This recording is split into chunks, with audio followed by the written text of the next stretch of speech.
It's a trade. Trading one vice for another can be a tool to achieve frugal living.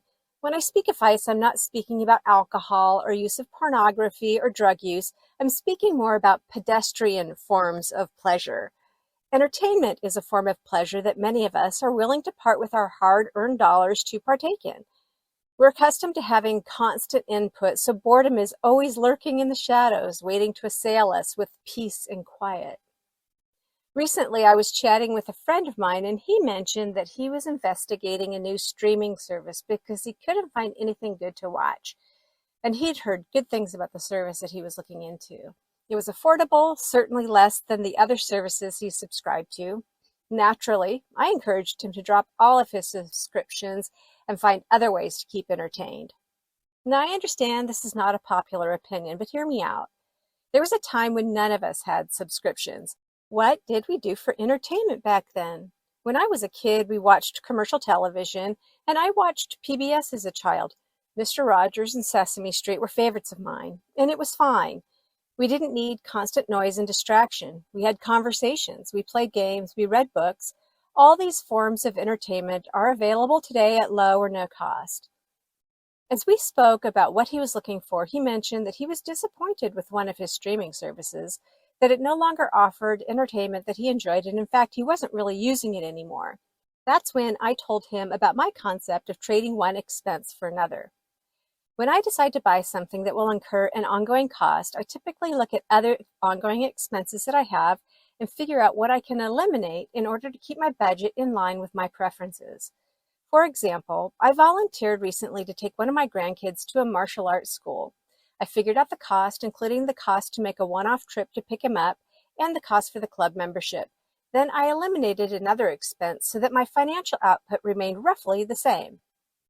I suggested to my friend that he do the same. Eliminate the service he doesn't use so he can add on the service he thinks he will use more. The other alternative I suggested is to only use free services. For example, I use my local library to check out books. They have an application called Libby, so I can get ebooks delivered to my reading device. The Libby application also offers audiobooks, so I can enjoy listening while I'm doing household tasks or driving. My library also offers 2 video streaming applications, Canopy and Hoopla. Both streaming applications have a massive collection of videos that include educational, documentary, foreign, and popular mainstream films. If your library doesn't offer an application for video streaming, ebooks, or audiobooks, not to worry, there are plenty of services that offer free entertainment. Project Gutenberg offers free books that are available in the public domain. Their library has over 70,000 titles. LibVox offers free audiobooks that are in the public domain. Their library has over 18,000 audiobooks. What I love about the public domain offerings is that there's a wide variety of interesting subjects. Fiction is widely available, but did you ever feel curious about what they used to teach women about sex and marriage? How about a 19th century book about diet and exercise? You can download Lewis Carroll, Mary Shelley, or Louisa May Alcott. Mark Twain is another popular author to download. Want to read to the kids? I'm not sure Grimm's fairy tales is a great option, but their books are available. Beatrix Potter might be a less terrifying option. You can find old-timey science fiction beyond Mary Shelley's Frankenstein or the modern Prometheus. Project Gutenberg offers Jules Verne, H.G. Wells, and Edgar Rice Burroughs. If you don't have time to read, LibVox has some of the same authors available as audiobooks. I enjoy watching YouTube. I look for history channels and cooking channels. There are several streaming services that offer streaming with ads. Yes, it takes time to get used to the interruption, but get used to it you will, really fast if you're enjoying what you're watching. Of course, consuming entertainment is great, but having a hobby is even better. I've been interested in photography for ages. I took several black and white film photography classes where I learned about composition, lighting, film development, and printing. Today, digital photography is way more affordable and accessible. Recently, I enjoyed an early morning sunrise photo outing a few blocks from my home with my spouse. We felt our photo skills were rusty, And an early morning capturing the clouds at sunrise in a quaint downtown area was just the ticket to amuse us and get us out of the house.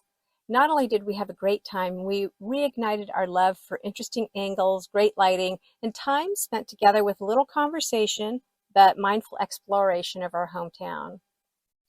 When I make a trade of one expense for another, I feel great.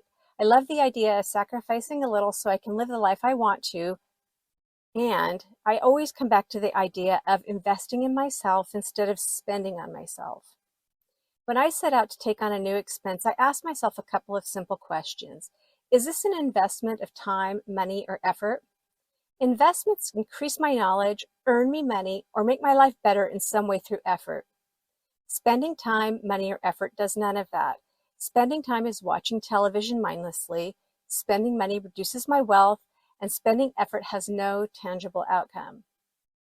And that's not to say I don't waste time, money, or effort. I do, but it's seldom and mindfully done. I select how I spend my time, typically with people I love. I choose how I spend my money, that is infrequently and inconsequentially, and I spend effort if it's going to be highly entertaining.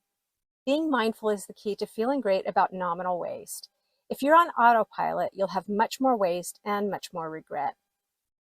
Ultimately, I talk my friend into trading one service for another.